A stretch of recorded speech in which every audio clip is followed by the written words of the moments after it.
बिस्मिल्लाहिर्रहमानिर्रहीम। अस्सलाम वालेकुम माय डियर ऑल स्टूडेंट्स। आज के जो मेन हमारा टॉपिक है जो हम स्टार्ट करने जा रहे हैं चैप्टर 8 क्लास 9 बायोलॉजी। चैप्टर 8 जो है वो न्यूट्रिशन के है और जो चैप्टर ये जो न्यूट्रिशन है बहुत ही इंटरेस्टिंग सा चैप्टर है। और इसकी जो वजह है वो क्या है, क्योंकि ये जो चैप्टर है हम इंसानों के रिलेटेड है एंड देन प्लांट्स के रिलेटेड, पौधों के रिलेटेड है।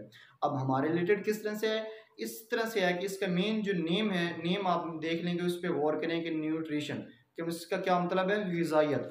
अब न्यूट्रिशन जो है या मतलब कि ग़िज़ाइयत, हम जो ग़िज़ा खाते हैं वो हम क्यों खाते हैं, खुराक जो हम क्यों खाते हैं। एंड द नेक्स्ट पे है कि हम खुराक खाने के बाद हमारे जो खुराक है डाइजेस्टिव ट्रैक में से पास आउट होने के बाद किस चीज़ में कन्वर्ट हो जाती है, या फिर हम क्या कि हम एनर्जी जो है वो किस तरह कहाँ से हासिल करते हैं। एंड देन उसके बाद देखिए प्लांट्स के प्लांट्स कैसे कौन से मेन इंपॉर्टेंट जो हैं न्यूट्रिएंट्स जो होते हैं वो चाहिए होते हैं। एंड देन खाद्य क्या होती है, कहत क्या है। एंड देन हम इसमें ये डिस्कस करेंगे कि हमारा जो डाइजेस्टिव ट्रैक है उसमें मेन जो ऑर्गन्स है, मेन इंपॉर्टेंट ऑर्गन्स वो डिस्कस करेंगे। लीवर जो है वो डिस्कस करेंगे, उसके जो मेन फंक्शंस हैं वो डिस्कस करेंगे। और उसके बाद मेन सबसे इंपॉर्टेंट बात जो हम इसमें डिस्कस करेंगे वो ये है कि जो ग़िज़ा हम खाते हैं उससे हमें जो बीमारी हैं वो कौन सी लगती हैं, कि न्यूट्रिशन के रिलेटेड जो हमारे यानी कि बॉडी के अंदर जो ऐसी बीमारियां या डिजीजेस क्रिएट हो रही हैं वो किस तरह से क्रिएट हो रही हैं और उनका हल जो है वो भी हम इसी चैप्टर में स्टडी करेंगे। एंड देन उसके बाद खुराक की बुनियाद पर जो लिविंग ऑर्गेनिजम्स हैं उनको किन ग्रुप्स में डिवाइड किया गया वो भी हम देखते हैं। तो चलिए स्टार्ट करते हैं कि हमारा जो आज का जो लेक्चर है वो देखते हैं कि सबसे पहले डेफिनेशन देख लें इसकी न्यूट्रिशन की। तो इसकी डेफिनेशन क्या है, the process in which food is obtain, food क्या है ऑब्टेन की जाती है और प्रिपेयर। इसका क्या मतलब है, यहीं से आपको डेफिनेशन का मतलब मैं आपको समझा दूं कि वो जो खुराक है या फिर क्या ऑब्टेन हासिल करते हैं या फिर क्या तैयार करते हैं। इसका क्या मतलब है, मतलब कि ऐसा प्रोसेस जिसमें फॉर एग्जांपल मैं आपको बताता हूं कि ऑब्टेन, ऑब्टेन का मतलब हासिल। अब हम लिविंग ऑर्गेनिज्म में एनिमल्स जो हैं, हम इंसान अब किसी से खुराक लेते हैं, अब किसी से खुराक जो हम हासिल कर रहे हैं तो इसको हम क्या करते हैं, अपनी खुराक खुद तैयार नहीं कर सकते। अपनी ही बॉडी के अंदर हम अपनी खुराक जो है बेटा वो खुद तैयार नहीं कर सकते, तो इसलिए कहते हैं कि ऑब्टेन हम खुराक किसी से लेते हैं। अब उसके बाद जो प्रिपेयर्ड है यानी कि वो खुद तैयार जो खुराक है वो खुद तैयार की जाती है, तो उनको कौन तैयार करता है। इसकी एग्जांपल, बेस्ट एग्जांपल जो प्लांट्स, प्लांट्स अपनी खुराक जो है वो खुद तैयार करें। तो इसी में मैं आपको नेक्स्ट बताता हूँ कि वो अपनी खुराक जो है वो खुद तैयार कैसे करते हैं। Absorbed and then converted into body substance for growth and energy। क्या converted into body substance में अब वो खुराक तैयार करने के बाद या खुराक हासिल करने के बाद हमारी बॉडी में जाती है, तो फिर हमारे बॉडी की जो सब्सटेंस है उनमें कन्वर्ट हो जाती है। कन्वर्ट होने के बाद नेक्स्ट पे किस मकसद के लिए वो हम खुराक खाते हैं, फॉर ग्रोथ एंड एनर्जी, कि हमारी जो बॉडी है इसकी ग्रोथ हो सके, इसकी नशोनुमा हो सके। एंड देन जो एनर्जी हासिल करने के लिए या तवानाई हासिल करने के लिए इसको कहते हैं। और उसके बाद नेक्स्ट पे हमारे पास है न्यूट्रिएंट्स। अब ऐसे कौन से न्यूट्रिएंट्स होते हैं जो न्यूट्रिशन में इन्वॉल्व हैं, कौन से हैं, एलिमेंट्स एंड कंपाउंड। एलिमेंट्स हैं और कंपाउंड्स हैं दैट ऑर्गेनिज्म जो है एक जो जानदार है ऑब्टेन्स हासिल करता है एंड यूजेस, और फिर उसको इस्तेमाल उस न्यूट्रिएंट्स को एब्जॉर्ब करके फिर अपनी बॉडी में क्या करता है, यूजेस करता है। किस मकसद के लिए, फॉर एनर्जी एंड फॉर, या तो उसको एनर्जी के लिए यूज करेगा, उसको स्टोर कर लेगा, या फिर अगर तो उसको स्टोर नहीं कर रहा तो फिर वो किस चीज के लिए, फॉर मेकिंग न्यू मटेरियल। या सिंथेसिस ऑफ, सिंथेसिस का क्या मतलब होता है, तैयार करना। तैयार करता क्या चीज, फॉर न्यू मटेरियल नहीं है, नए जो बॉडी सब्सटेंस है, नए जो सेल्स हैं उनको बनाने के लिए तैयार की जाती है। नेक्स्ट पे जो हमारे पास है कि खुराक की बुनियाद पे जो लिविंग ऑर्गेनिजम्स हैं उनको टू टाइप्स में उनको कन्वर्ट किया गया, या जो कहते हैं कि टू टाइप्स में उसको डिवाइड किया गया, टू ग्रुप्स में उसको डिवाइड किया गया। वो कौन से ऐसे ग्रुप है, पहला ग्रुप वो है ऐसे ऑर्गेनिज्म जो अपनी खुराक खुद तैयार कर सकते हैं, माहौल से अपनी ही खुराक जो अपनी ही बॉडी में खुराक खुद तैयार कर सकते हैं, किसी दूसरे पे डिपेंड नहीं करते, इंडिपेंडेंट होते हैं। एंड नेक्स्ट पे जो है हमारे पास वो हो गए ऐसे एनिमल जो अपनी खुराक जो है वो खुद तैयार नहीं कर सकते, किसी दूसरे ऑर्गेनिज्म जो है लिविंग ऑर्गेनिज्म पे ही डिपेंड करके अपने जो जिंदगी है वो बसर करते हैं। तो चलिए देखते हैं किस तरह से हमारे पास है ऑटोट्रॉफिक ऑर्गेनिज्म।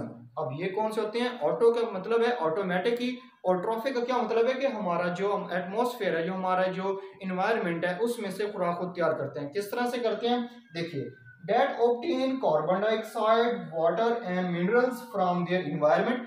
ये तमाम चीजें जो बेसिक चीजें हैं, जो उनकी बेसिक चीजें हैं, कार्बन डाइऑक्साइड है, वाटर है, और दो उसके बाद फिर मिनरल्स आते हैं from their environment and prepare their food, और अपनी खुराक जो है वो खुद तैयार कर लेते हैं। इसकी जो बेस्ट एग्जांपल है वो कौन सी है, हमारे पास वो है प्लांट्स।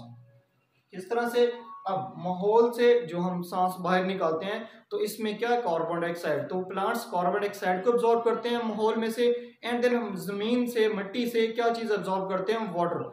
इन दो चीजों के बाद और फिर उसी मिट्टी में से क्या चीज, यानी कि जो मिनरल्स हैं, जो साल्ट्स हैं, जो नमकियात हैं, उनको एब्जॉर्ब करते हैं और अपनी जो खुराक है वो खुद तैयार कर लेती हैं। एंड देन नेक्स्ट पे ऐसे दूसरे जो टाइप है, सेकंड वाली टाइप, वो कौन सी है, हेटेरोट्रॉफिक वाली। अब इसकी कौन सी एग्जांपल होगी, इसकी डेफिनेशन जो आती है वो कौन सी है, that obtain their food from other organism and use it for growth and energy. क्या उसको किस मकसद के लिए यूज करते हैं, किसी दूसरे ऑर्गेनिज्म जो है उसको यानी कि किल करके, उसको मार के, उसको उससे भी यानी कि जो अपनी खुराक है वो बना लेते हैं।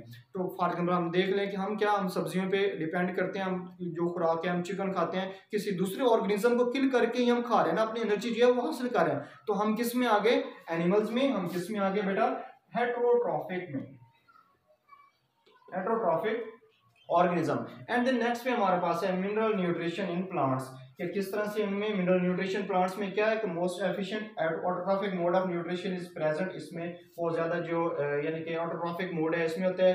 अब प्लांट्स जो है वो कहाँ से क्या क्या चीज एब्जॉर्ब कर रहे हैं, कार्बन डाइऑक्साइड कहाँ से कर रहे हैं, उसके बाद पानी जो है वो कहाँ से एब्जॉर्ब कर रहे हैं, ऑक्सीजन, हाइड्रोजन, वो कहाँ पे, plants get carbon hydrogen and oxygen from carbon dioxide and and water. किस तरह से, कार्बन देख लो कहाँ से, कार्बन डाइऑक्साइड से, एंड देन जो हाइड्रोजन है वो कहाँ से, पानी हासिल का यानी कि पानी से हासिल कर रहे हैं। एंड नेक्स्ट पे जो ऑक्सीजन है वो कहाँ से हासिल कर रहे हैं, वो कार्बन डाइऑक्साइड से भी ले रहे हैं। एंड नेक्स्ट पे जो है वो वाटर से भी एब्जॉर्ब करेंगे, क्योंकि वाटर में देख लो फॉर्मूला क्या है, H2O, H2 हाइड्रोजन भी है और ऑक्सीजन भी है, कार्बन साइड में कार्बन भी है और ऑक्सीजन भी है, इस तरह से।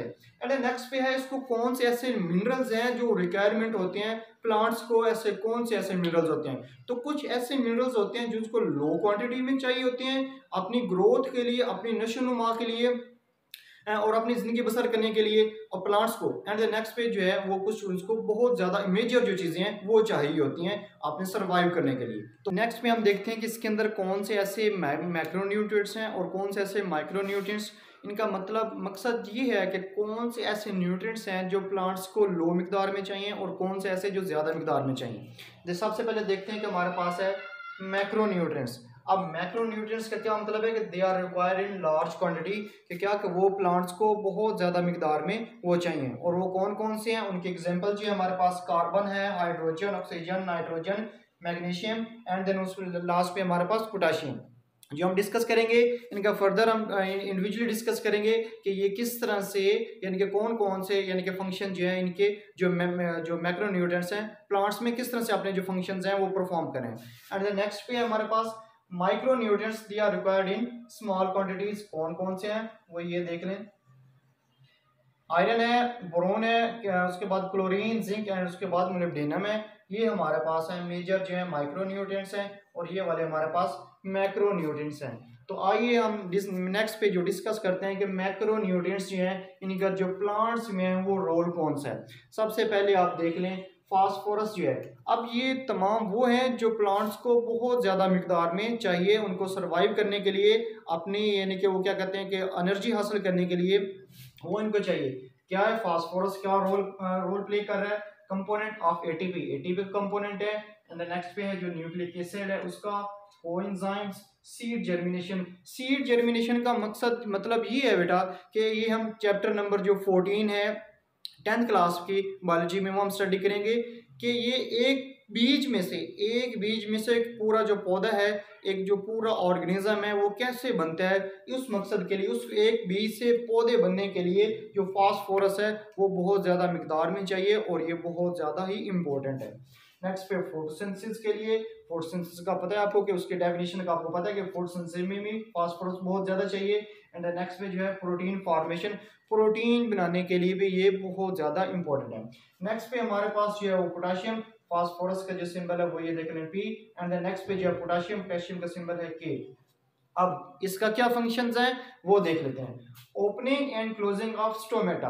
अब स्टोमेटा का ओपन होना और क्लोज होना ये भी बहुत इंपॉर्टेंट रोल है इनका, किस तरह के दिन के वक्त जो स्टोमेटा होते हैं वो ओपन होते हैं और रात के वक्त जो स्टोमेटा होते हैं वो क्लोज होते हैं। और उसके लिए कौन होता है मेन, यानी कि किसके ऐसा मेन न्यूट्रिएंट है जिसका मेन फंक्शन ही ये है कि जो स्टोमेटा होते हैं वो ओपन करो और क्लोज करो, वो होता है फंक्शन जो होता है वो पोटेशियम के पास। And reduce loss of water from leaves, और जिस तरह से opening and closing of stomata का मतलब यही है कि अब उसके बाद नेक्स्ट पे जो है वो reduce loss of water from leaves, के पत्तों से ज्यादा जो पानी है उसका जो खराज है वो कम कर देता है।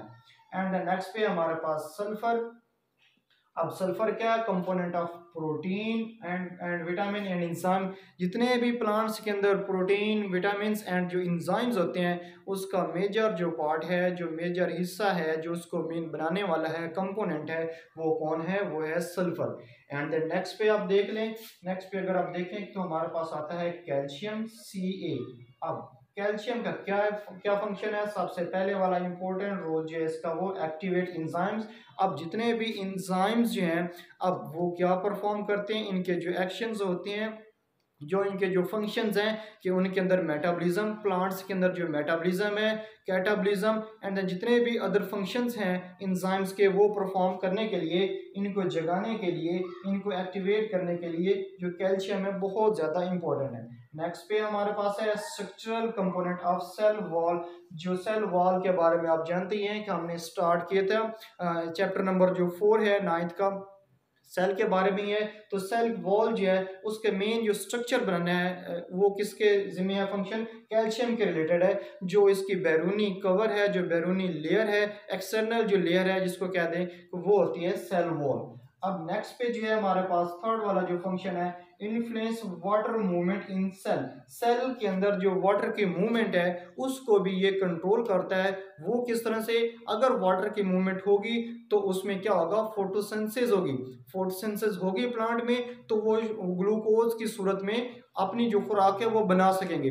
अगर आप वो फोटोसिंथेसिस अपनी खुराक बनाते हैं तो उसी खुराक से ही अपनी एनर्जी हासिल करते हैं और उसी एनर्जी से बाकी जितने भी फंक्शंस हैं वो परफॉर्म करते हैं। तो सबसे मेन जो रोल है कैल्शियम का, शॉर्ट क्वेश्चन में आ जाता है बोर्ड में कि कैल्शियम का जो रोल है, मैक्रोन्यूट्रिएंट्स का रोल है, वो प्लांट्स में आप लिखें। तो यहाँ तक था आज का हमारा टॉपिक, और नेक्स्ट टॉपिक हम जो हम इसमें डिस्कस करेंगे